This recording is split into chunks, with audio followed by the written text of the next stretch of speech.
Joining me now in a CNN exclusive is Democratic Congresswoman Tulsi Gabbard of Hawaii. She just returned from a secret trip to Syria. Congresswoman Gabbard, thanks for coming and sharing your story with us. Aloha, Jake. Good to be with you. So you were in Syria for 4 days. Did you meet with President Bashar al-Assad?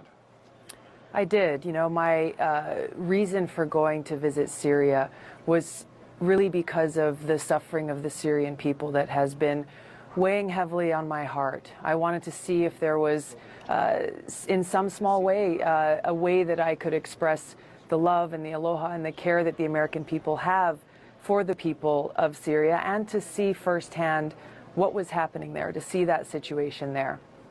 What did Assad have to say? Initially, I hadn't planned on meeting him. When the opportunity arose to meet with him, I did so because I felt it's important that if we profess to truly care about the Syrian people, about their suffering, then we've got to be able to meet with anyone that we need to if there is a possibility that we could achieve peace. And that's exactly what we talked about.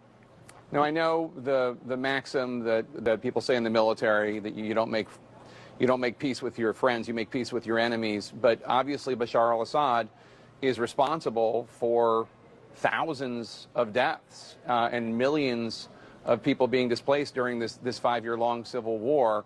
Did you have any compunctions about meeting with somebody like that, giving him any sort of enhanced credibility because a member of the United States Congress would meet with someone like that? Whatever you think about President Assad, the fact is that he is the president of Syria.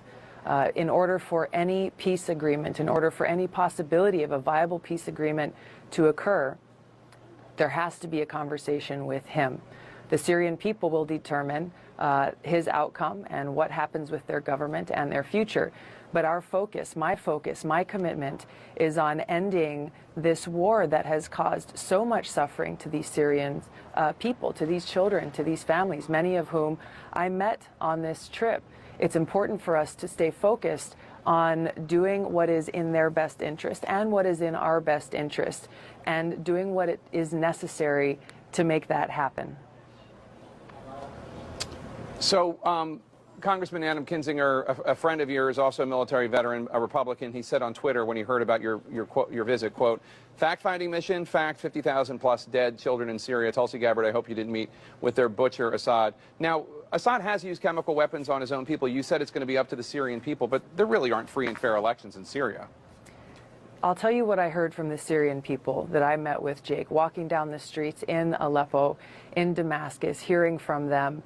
They expressed happiness and joy at seeing an American walking through their streets, but they expressed a question. They said, why is it that the United States, its allies and other countries are providing support, are providing arms to terrorist groups like al-Nusra, al-Qaeda, Arar al-Sham, ISIS, who are on the ground there raping, kidnapping, torturing, and killing the Syrian people, children, men, women, people of all ages. They asked me, why is the United States and its allies supporting these terrorist groups who are destroying Syria when it was al-Qaeda who attacked the United States on 9/11, not Syria?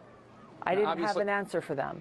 Obviously, the United States government denies providing any sort of help to the terrorist groups that you're talking about. They say they provide help for the rebel groups. Tell us more about... The reality is, Jake, the reality is, and I'm glad you brought up that point, because this is an often talked about thing by people like Adam Kinzinger and others, saying, well, we've got to support the moderate rebels.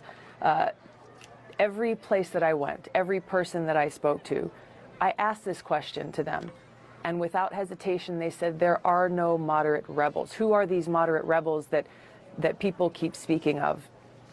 Regardless of the name of these groups, the strongest fighting force on the ground in Syria is al-Nusra or al-Qaeda and ISIS. That is a fact.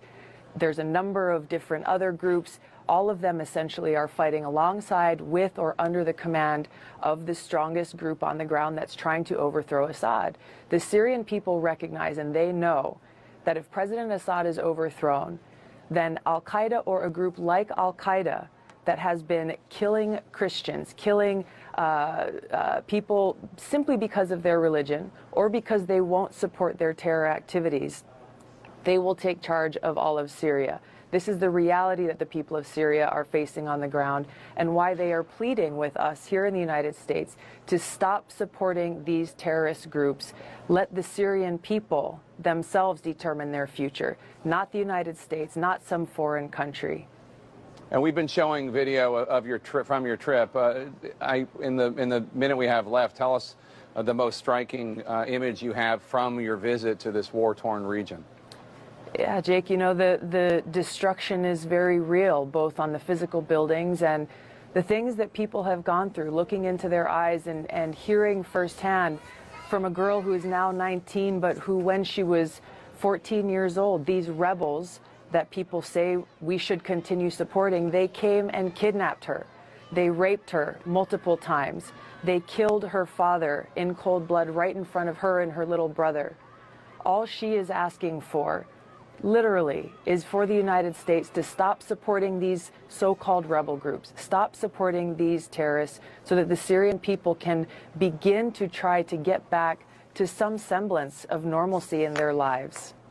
Congresswoman Tulsi Gabbard, Democrat of Hawaii, thank you so much. We appreciate your coming and telling us this story. Thanks, Jake.